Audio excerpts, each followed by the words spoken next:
Friends, welcome to our channel. Karthika Deepam serial next ఎపిసోడ్లో ఏం జరగబోతోందో ఈ వీడియోలో చూసి తెలుసుకుందాం.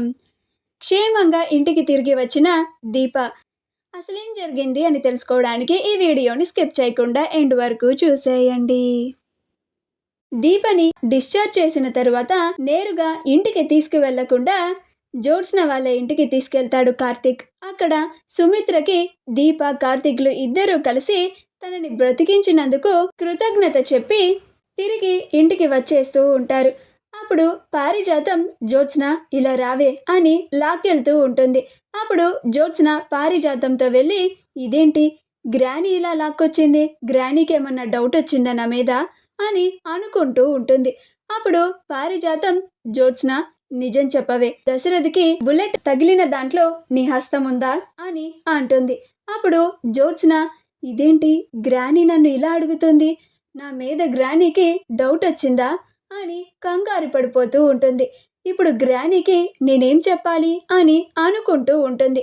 అప్పుడు పారిజాతం ఏంటి జ్యోత్స్న నిజం చెప్పకుండా అలా కంగారు పడిపోతున్నావేంటి, నువ్వు ఇంతలాగా కంగారు పడుతున్నావంటే నిజంగానే దశరథిని కాల్పించింది నువ్వేనా, దీని వెనక నువ్వేనా ఉంది అని అంటుంది.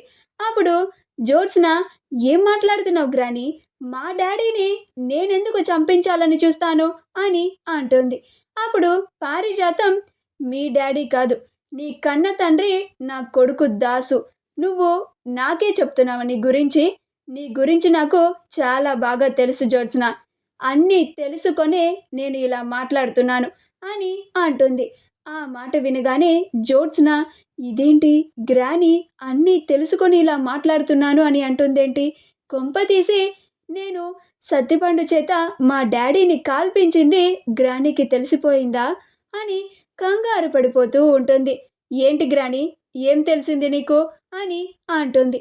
అప్పుడు పారిజాతం అమ్మో ఇది ఆ సత్తిపండుతో మాట్లాడింది నాకు తెలిసింది అని దీనికి అస్సలు తెలియకూడదు అని అనుకొని నువ్వు ముందు అసలు నిజం చెప్తావా లేదా అని అంటుంది. అప్పుడు జ్యోత్స్న ఎన్నిసార్లు చెప్పాలి గ్రానీ నీకు, నేను ఎలాంటి తప్పు చేయలేదని, మా డాడీని కాల్పించింది నేను కాదని, ఇదంతా చేసింది ఆ దీపనే అని అంటుంది. అప్పుడు పారిజాతం అది సరే కానీ కార్తీక్ ఎందుకని అలా మాట్లాడుతున్నాడు, పదే పదే సుమిత్రని దీప నీ కూతురు అని అంటున్నాడేంటి అని అంటుంది. పైగా నా వైపు నీ వైపు డౌట్గా చూస్తున్నాడేంటి, కోపంగా చూస్తున్నాడేంటి, వీళ్ళ పని పట్టాల్సిందే, వీళ్ళకి బుద్ధి చెప్పాల్సిందే అన్నట్లుగా చూస్తున్నాడేంటి, కొంప తీసి మనం చేసినవి కార్తీక్ ఏమన్నా తెలిసాయా అని అంటుంది. అప్పుడు జ్యోత్స్న సేమ్ నాకు వచ్చిన డౌటే గ్రానీకి కూడా వచ్చినట్టుంది అని అనుకొని సేమ్ నీకెలా డౌట్ వచ్చిందో నాకు అలానే డౌట్ వచ్చింది గ్రానీ, నాకు అదే అనిపిస్తుంది, బావకి నిజంగానే ఏదో నిజం తెలిసింది అని అనుకుంటున్నాను అని అంటుంది. అప్పుడు పారిజాతం ఏం నిజం తెలిసి ఉంటుంది అని అంటుంది. అప్పుడు జ్యోత్స్న స్టార్టింగ్ బావ మాట్లాడినప్పుడు నేను కూడా అలానే భ్రమపడ్డాను గ్రానీ, కానీ లాస్ట్కి వాళ్ళు మమ్మీకి థ్యాంక్స్ చెప్పడానికి ఇంటికి వచ్చారు అని తెలిసిన తరువాత బావకి ఎలాంటి నిజం తెలియలేదని, బావ నార్మల్గానే మాట్లాడుతున్నాడని నాకు అర్థమైంది అని అంటుంది. అప్పుడు పారిజాతం ఖచ్చితంగా అంతే అంటావా అని అంటుంది.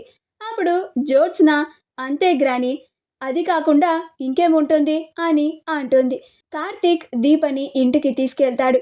అనసూయ కాంచన ఇద్దరూ కలిసి దీపకి హారతిచ్చి ఎర్రనీళ్లతో దిష్టి తీసి ఇంట్లోకి ఆహ్వానిస్తారు.